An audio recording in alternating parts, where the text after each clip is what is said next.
Hello, hello. It is another week, another episode, but not just any week. It's National Week, baby. It is National Week, and my body feels every bit of the hours we have been there for the last 2 days. Which is a lot. We have been there a lot. My lower back is like, dude, I'm going to need you to not do that. And my response is, you got 2 more days, lower back, deal with it. I don't know how these kids are doing this in Jordans. They're Or kids. dunks. What dumb stuff were we capable of when we were kids? Lots and lots of things. I can't think of a single thing. Okay. Yeah, it's been an awesome week. We want to kind of dive in our national experience. We are on Friday. There are 2 more days in the show, the convention. We are recording live in this moment, not when you listen to it, from the lovely Cleveland metropolitan area. At our Airbnb. At our Airbnb. We are not at our home studio, and I've already almost thrown our recording equipment against a wall. Yeah, you don't realize this, but this is take 2. Yeah, take 2. We had 15 minutes of really solid content that we had to delete, which is a good time. Yeah, we got her figured out. It basically, the issue ended up being that Apple knows better than we do, it thinks.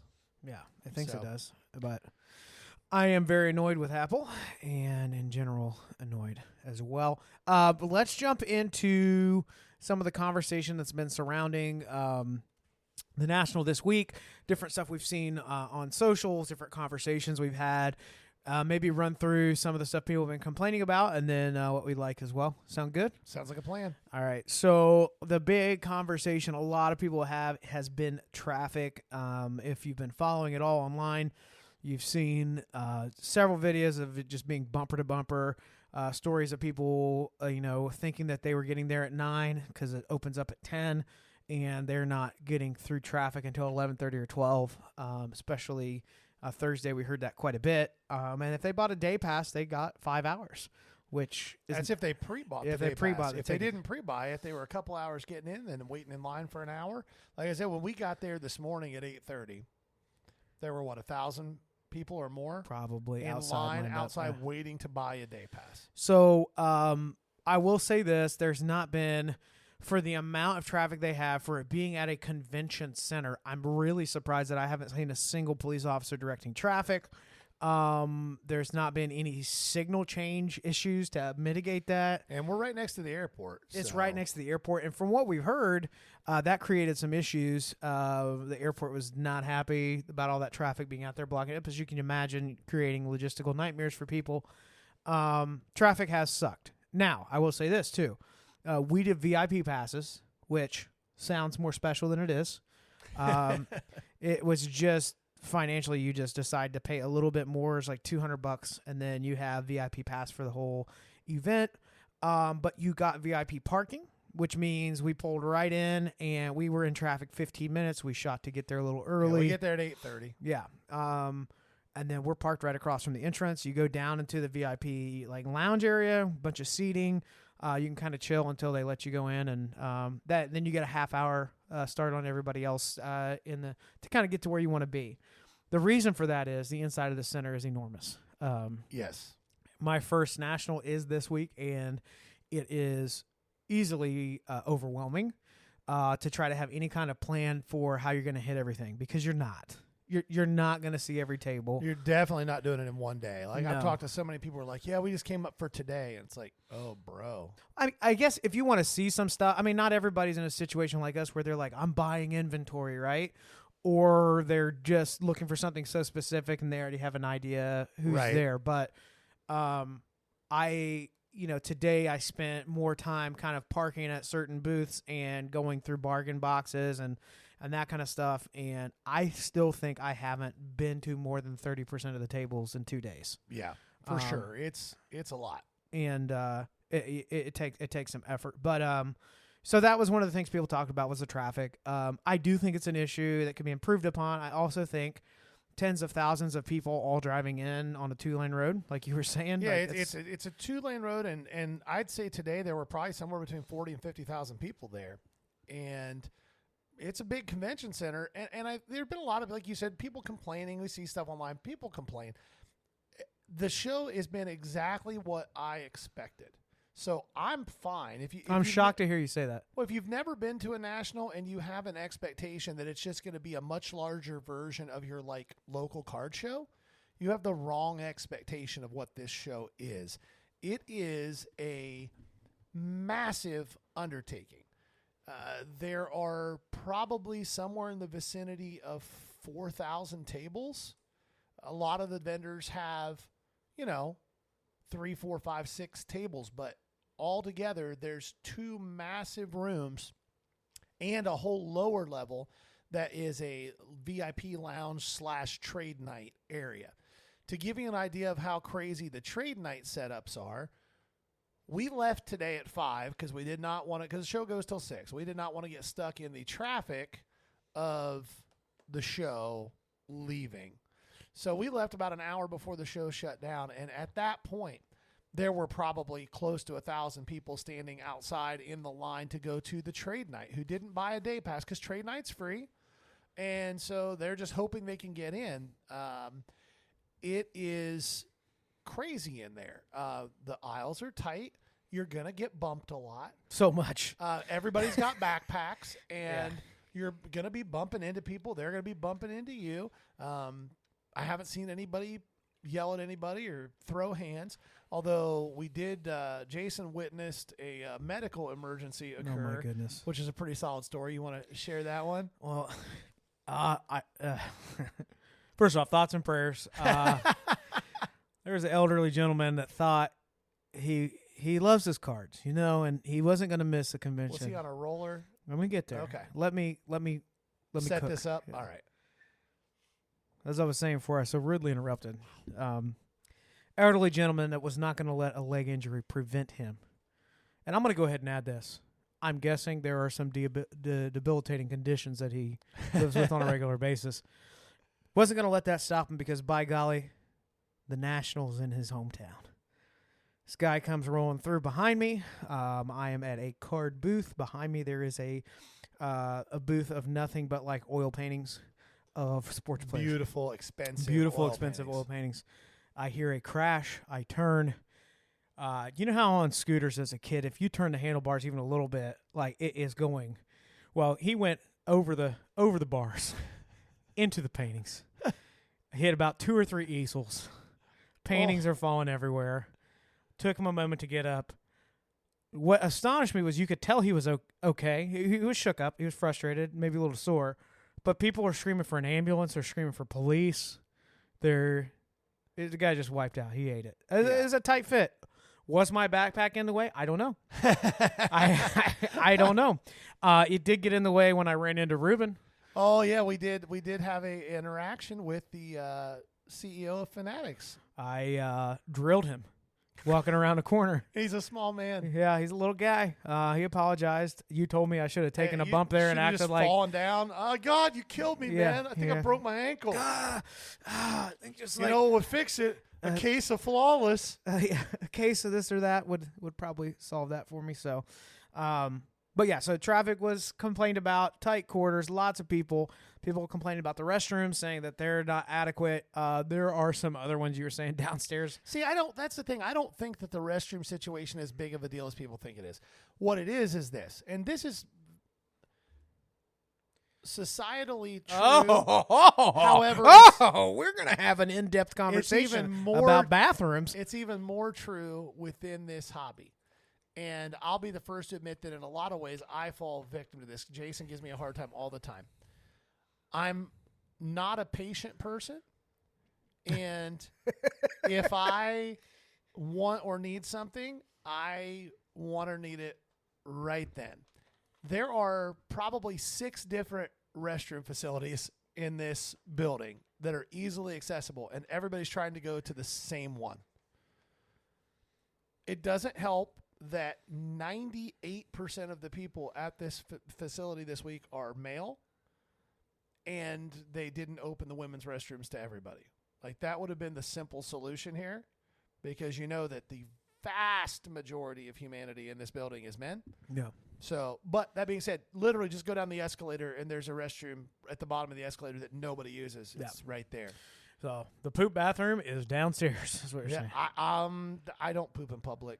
public I wasn't bathrooms. asking if you Okay, did. Yeah, I that's was weird. just saying in general. I'll hover, but that's about it. That's disgusting. Yeah, I'm There's just saying. nobody. I'm disgusted in you right now. I hate you. That's ridiculous. So yeah, a little bit of that. People complain about the temperature. Get over it. There's tens of thousands of people in the building. It's been under 80 the whole It's time. air been conditioned. fine. It gets a little toasty in some spots, but you're also probably wearing a backpack and Yeah. have all that stuff going What on. about food? You were haven't been happy about the food scenario. I haven't been happy about the lines. There was never a moment like I waited till 3 p.m. for lunch and I was still in line 35, 40 minutes for a hamburger that was just like in a broiler. It wasn't even fresh. You should have just gone where I went. I went to the chicken and fries place and was in line for like 7 minutes and got 2 hot dogs and bottle of water. Called it a day. No, that's great, buddy. I'm proud of you. I don't go to chicken places for hot But dogs. the thing is they have. I don't know how much more. I know that. I think there's a general consensus they don't have enough food options, but I don't know how they can have more. There's like 10. I wonder if they just didn't think about it in the staffing, how we're going to serve this. Should we serve different food options because of that? Like, should they have gone, honestly, like a box lunch route might have just killed it where they could have. Maybe. But then they wouldn't have had, then nobody would have had anywhere to sit. Well, right. And also, one of the things that people don't take into account with these types of conventions, and I know this stuff because my wife works in the industry. Convention industry people. I'm going to guess that the National paid very little, if anything, to be here. The convention center makes its money on all the peripherals, all the food that's being bought, the parking, all that stuff. So they're not going to just be like, here's a $10 box lunch. They want all those options in there. But there's like a food truck parked inside against one wall. On the other side, there's like 7 different restaurants on this side. There's 2 places downstairs. All right, that we're serve talking food. too much about food. But yeah, the point is, There's no reason to complain. there were options. It's just, there's long lines There's everywhere. 50,000 Yeah. people. I do think that could have been planned out better. The tough part for me with kind of navigating everything is like somewhat there's areas that are kind of sectioned off. You have one area with some wax of like bigger distributors, Steel City, Dave and Adams, Blowout Cards. That was where like eBay and Fanatics had, and some pretty cool displays, some neat stuff. Yeah. Then you have a Breaker Pavilion on the other wing, big auto section, and then it's just kind of all over. You could hit an aisle where you're like, man, there's nothing but really high-end vintage here. Then take a turn and it's pennants and baseball gloves.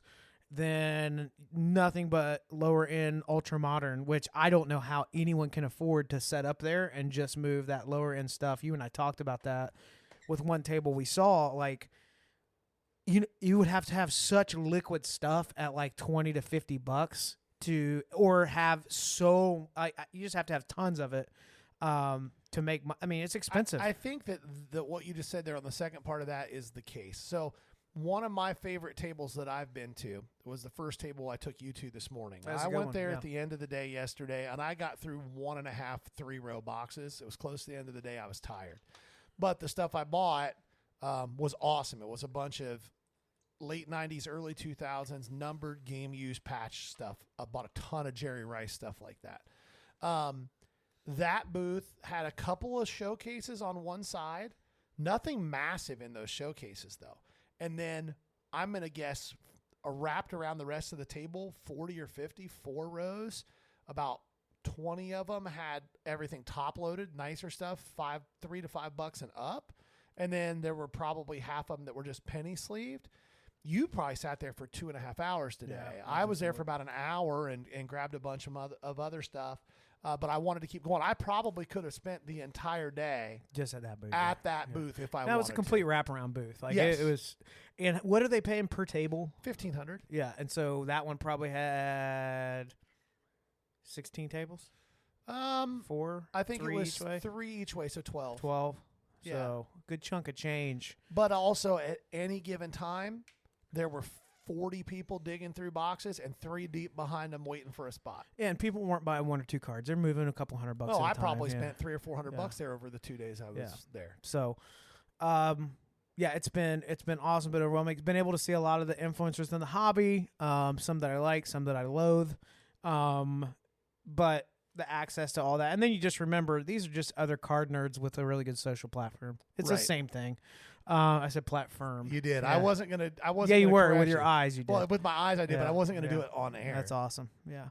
Appreciate that. I feel really good about that. Also, Gary and I have been, in the same Airbnb and in close proximity to each other for the last several hours. So it's kind of like, road trip with your siblings and you've been in the car for 8 hours.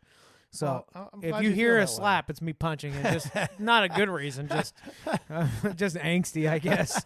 But we've spent 20 hours digging around. Let's talk a little bit overview. If you haven't hopped on our TikTok or on Facebook, we've been giving a recap, just highlights of stuff we picked up. And the last couple of days, we've picked up a good amount of stuff. Yesterday, I didn't spend a lot. I sold a few cards. I did some like low-end dollar stuff. I've been buying a lot of.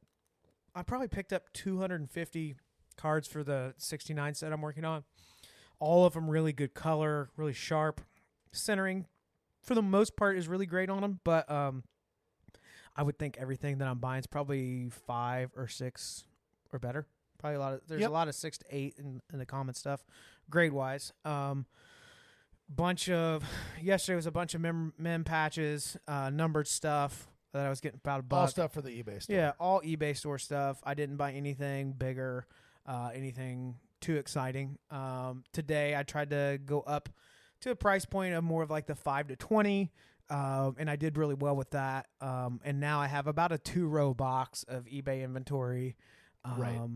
that I've done pretty well on. Picked up a couple fun ones that are worth a little bit more. 2014-15 Blue Wave refractor Kobe. I guess it's just a prism blue wave, and then a weird. Was it 20? What year was that? 2020. I can't remember now. I don't have it on Of me. what? The Jokic. Oh, 2014. 2014 Jokic schoolboy. It's like a minor league, Well, Euro it league. was when he was playing in Europe. Yeah. 2014 rookie sticker. Yeah. So PSA 9, which is, I got a really great deal on that. And then you and I worked a trade out. Yep. Picked up that. It was a Pop 1 refractor Palomalu, and you got an on-card Soto Auto. Yeah. So what have you picked up? Yeah, my strategy's been a little bit different. I've picked up some of that type of stuff, but I've tried to pick up stuff that I can at least sell for $8 to $10 or more. And then I've picked up some bigger stuff. I was doing some inventory of where I'm at from where I started. And currently I've probably picked up close to $3,000 in inventory that is remaining because I've sold some of the stuff that I bought. Like earlier today, I spent $1,000. I bought a Patrick Mahomes PSA 10 Donruss rated rookie and a Joe Burrow Select Tricolor PSA 10. And then I've already sold the Mahomes. Basically, the Burrow's my profit on that. Yeah. On that one. But I've got about 3.5 times as much cash as what I started the show with. You sold a lot of and stuff. I've got about $3,000 worth of fresh inventory. Wow. And so far it's been very, very successful. I'm hoping if I can repeat over the next 2 days what I've done these 2 days, it will have been a very successful national for me.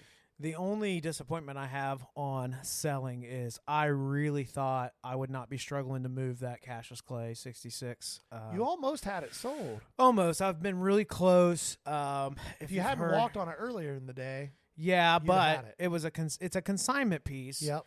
And the target price we had isn't in Crazyville, but there are a couple low comps on it too. And nobody seems to know boxing. I think we have more boxing people at the Pittsburgh show than we have at the National, which is really weird. Maybe, but I did see, and you might not even seen them yet, and you and I have kind of gone in different directions during the day a lot. Yeah. I saw over in the second room one guy that had a whole front half of a showcase that was vintage boxing. All right, we'll have to hit him up tomorrow. So yeah. I'm getting looks. Everybody's asking on the Clay. I think the Beckett vintage grading is hurting. I knew it was bad. I didn't know it was this bad, and it seems like dealers just don't want to touch it because they don't know where to comp it. They're being honest. They don't know what that card's worth. There's comps at 4. There's comps at 6. There's comps at $2,000. So it's tough because with being able to pull comps now, every one of these dealers just looks at the lower comp and says, this is probably what people are going to want to give me, and I don't want to argue with them forever. but it's also a card where I'm like, they're not going to go find another one 2 tables down. So I really want to move that. Had a conversation with the owner of the card, talked over the comp. So we're moving the asking down on that. It's not about the money on that one. That one is, I accepted a challenge to move some stuff that I had to dive into and learn. Right. And so it's been a great experience, but I'm really hoping I can move that. And then also challenge card. Hey, believe it or not, guys, I'm still trying to buy it. I had 3 cards today I tried to buy. Dealers are not as motivated. I'm hoping by Sunday that Sunday changes. might be a little better. But I looked at a cool Griffey refractor. I looked at a Brady. It was a numbered refractor in a PSA slab, and I looked at it was a Hall of Fame baseball auto. I can't remember off the top of my head because I'm gone a little bit brain dead looking at everything. But several that I tried to take a leap on, and everybody's like, nope. You wouldn't believe it. Every dealer's losing money on every card they sell. So, yeah, hope that that picks up a little bit. We are, after we get done recording this, going to an after show, which basically means you just go to another card show at another location in Lakewood. So about 30 minutes from here. Yep. And it runs late into the night. Hoping to sell a couple cards, buy a few cards, probably go a little more mid-range on it, 50 and up. I want to see if I can get some stuff rolling there. But I'm worn out. I'm not gonna lie. And we got 2 more days, bro. Yeah. It's a lot. I try to tell anybody that talks about wanting to come up, if you're coming just to see everything, you're not even wanting to really buy much. You just want to see a lot of cool stuff. You need 2 days. If you're coming to actually do what we're doing, you need all 4, maybe 5. Like, we might get through the end of the show on Sunday and still not have seen and looked through everything. It's just so much. And it's an awesome experience if you love this stuff. But you had a buddy come up today that I got to meet for the first time, and he had never been here before. And you just kind of saw, like, he was like, whoa, this is a lot. It's literally a little bit overwhelming if you're trying. I mean, I'll be honest, like, I've been taking this seriously for about a year now as somebody that wants to, like, sell stuff consistently and have a business going. And you kind of have to decide. One huge takeaway for me is, while I am niching in some ways on price point, the people that do this really well know exactly what they want to mess with and exactly what they don't. And now some of the tables, I have a couple guys that are like, oh, that's the guy that buys for that stuff. I buy for this. But they seem pretty confident in what they do and don't want to move. Yeah. And I think as I'm looking at this, probably over the next year, I'm going to have to refine that a little more. Now, low end that moves is great, but maybe I'll move into a sport or just 2 sports or just an era of stuff. Like, I sell low end game used, patches, numbered stuff, and autos from, like mid-90s to 2010. I don't know. But people that do it well seem to have that figured out. And the everything buyers and sellers, it seemed a little more chaotic. Oh, yeah. But you want to know who has the worst job? Who has the worst job? The 25-year-old kid with the laptop that is handling the line of we buy everything. Yeah. Oh, my gosh. Why? Okay. I understand to say we're buying, but these guys are like, we buy everything. I'll look at everything. I understand the sentiment. But I've also seen guys that I've interacted with and talked with a little bit that have been doing this for like 20 years. And when I'm watching people buy and sell, I'm just, if it's not busy, I've been grilling these guys with questions. I'm trying to learn from them. Yeah. And the ones that I've been impressed with, within 5 seconds can determine they don't want to mess with it. And there have been times I've handed stacks or seen people hand stacks where I'm like, that's great liquid stuff. And they're like, yep, not for me. And then they'll explain it a little bit. Well, they'll like, even really nice rare cards. They're like, it's a little too rare. What does that mean? The comp's going to be tricky to find. Somebody's going to want a premium on it. When you buy it from them, you can't take that risk. Smart stuff. A lot of dealers don't want to mess with collector pieces. They want to just continue in the churn mindset of, I'll buy it 65 or 70%. I'll sell it 80 or 85% to a flipper who can try to make 100% on it or hold it for a month and try to make money on it. Yeah. I've kind of run into that with some of the stuff I brought to sell. Some of it I've sold. some of it has been exactly what that's really awesome. I don't know what to do with it. And I've always thought that that's somebody saying fishing for pricing. It's not. Yeah. They really don't. I had the guy that wanted to buy the clay from me. I couldn't come down in price yet until I talked to the owner of the card. When I came back through, he's like, I just don't know enough. And this guy, he was pulling out some super high-end stuff and knew where everything was. And I watched him interact. He didn't know. And sometimes you don't. So the question is, do you sit on it? Do you have a buyer in mind? Are you okay waiting a little while? Do you take a big multi-$1,000 chance? Yeah. And these same guys saying no to some cards are turning around and dropping $15,000 in a transaction with somebody on a bunch of $500 cards. Yep. So that's been wild to me. The amount of money I've seen moving around, the amount of cash that I've seen moving around, I've never seen anything like it. There, at any given time in that building, am I overstating it to say that there's at least $20 million in tens cash? of millions of dollars? Yeah, tens of million dollars in just $100 bills floating around that room. I mean, you have dealers with backpacks of $100,000 in cash easily because they're.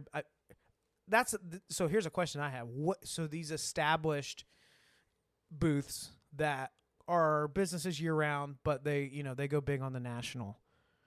Like I'm trying to think through just in watching a few transactions how much cash they need. I can't imagine them not bringing. Like I don't think 20 million's enough. Well, maybe it's not a big enough number. Like I would think they're bringing a couple 100,000 if they're buying. Yeah, the big guys. Yeah.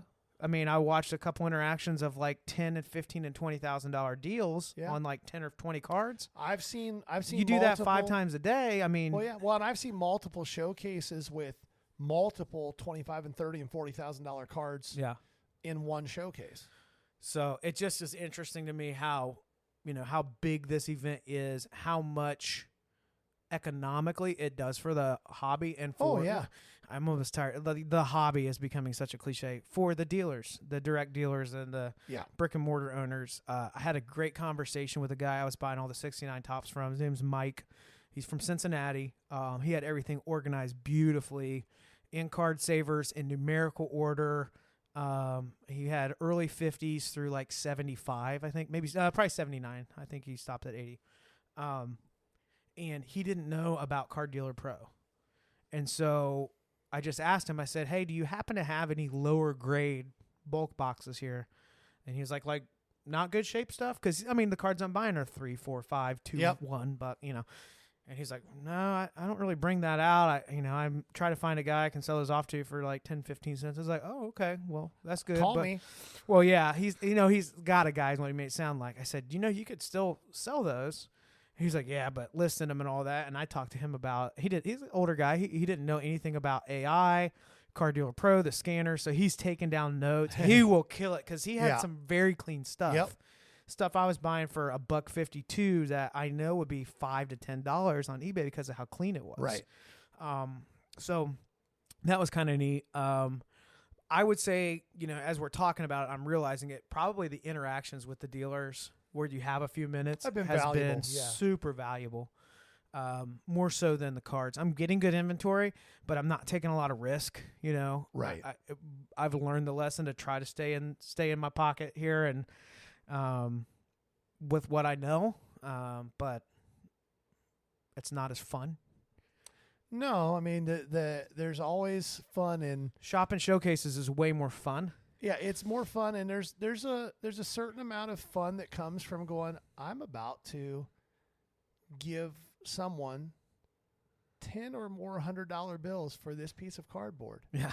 And hope that I will get more than 10 or more $100 bills for it when I sell it. It's crazy. Yeah. All right, so we got that tonight. Tomorrow, what are you targeting?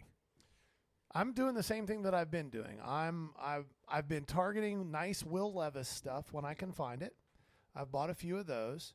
I am targeting any type of 90s and mid 2000s rare inserts that are cool. Like I found a Gallery of Heroes Chris Webber today. It's just a rare card, and it's not crazy expensive card, but it's a card that sells for $30 to $35 all day, and I got it for $15. Like I can't beat that with a stick. So I'm just going to keep doing what I've been doing, and it's been successful for the first 2 days, so hopefully it'll be successful for the next two. And then I think my plan for Sunday is to find any dealers who look in the eyes like they're a little panicked and just lowball the tar out of stuff. Yeah. That's kind of my thought process. I'm really hoping on Sunday I can score a couple boxes. Come in Yeah. and say, hey, $150 on this box, $100 Right. on this, and just make trips out to the car with it. Right. Tomorrow, 2 things I want to do that I haven't done yet. I want to target some ultra modern football slabs that, with football ramping up, who are the players that I'm seeing a lot of interest in that you could get something unique, but they're not crazy. So an example of that would be like a Jahmyr Gibbs. People are buying him a lot. There's a lot of excitement around. He's not cheap, but you could probably still get some low-numbered or nice parallels at an affordable price and make your money before the season even starts on the Right. hype. So I'm going to try to target a couple of those. If I find like if I could get bulk PSA 9, get 2 or 3 PSA 9 Burrows or CJ's. I'm just seeing him so steep unless you dig him out. Did you fart? No, I just hit the mic with my head. Okay. I bent down because I've got a Charlie horse in the middle of my back. My whole body's just Oh like yeah, I've been up angry. twice to stretch my back Yeah. out while recording here. My whole body's just angry over the last 2 days. What'd you do? I sat and then Yes. I slid a piece of plastic and cardboard from one side of my hand to the other Yeah. hand. And then I stood up and walked a little ways and I sat again. The stools have been a monstrous hit and Oh, yeah. success everywhere we go and pop those things out. First off, people are like, my God, these are the coolest men I've ever seen. And then secondly, they're like, where did you buy that, you geniuses? And then we would just kiss them on the forehead and said, we'll never tell you. But those have been a big hit. What else do we have? Oh, and then the other thing other than ultra modern is I want to get something cool for like the office. So pennant, There's a lot of really bobblehead. cool. There's a lot of really cool game used bats and autoed bats and stuff in a couple Those spots. game used bats are expensive. Well, somebody had a Shohei from his first home run. Oh my God. What were they asking? It was like a $6,000 bat. Yeah. I did see an Ichiro where his name was like impressed in Japanese, Yeah, which the was really kanji, sweet. yeah. What? Oh, the one other thing I would love to get, if possible, this is not a deal breaker, but maybe Sunday I'll see it, is I would like to get one of those bat barrel cards that came out of Tier 1 this year. I've seen a few around the show. Nobody's brought out too many of the common guys, but they are awesome. Yeah. It doesn't have to be a huge player. I just really like that And card. if I have a good day tomorrow from a profit standpoint, You'll buy me one? no, but Oh. I might buy something fun to rip. I don't rip too often, but Well, you do get a pack from Fanatics if you buy something in wax, right? Like, if you buy something tops, you can take it to them. They take the wrapping off of it, and then they give you one of the national packs. which you could hit something in that. Our buddy that we were hanging out with today went in on 10 of the Panini packs, and he Yeah. was introduced to being panini'd. Yep. But I was telling him, I know some of these cards don't look big, but the fact that they're from these packs, they may not look it, but some of those pop pretty quick. There's also a good chance that you took a bath here. Yep. So, all right, what else we got? Are we wrapping this up? Is this is about all we got? I don't have much left in the tank, man. Yeah. We did not want to skip this week. We wanted to bring you guys some content. Make sure you check out our TikTok and Facebook if you haven't, because we're doing a couple video. I told you guys last week we were going to do this, and I have held to it. We're doing a couple of videos every day in the morning. We're doing just a quick one, and then we're doing a quick recap at the end of each day of the National. And so check that stuff out. And I don't have anything else. Nope, me either. I'm tired, and we have to leave in the next 30 minutes to go do this again for 3 or 4 hours. Yeah, should be a blast. This has been the Ball Card Show, the Sports Podcast. For the Sports Collector. Bye now. Peace.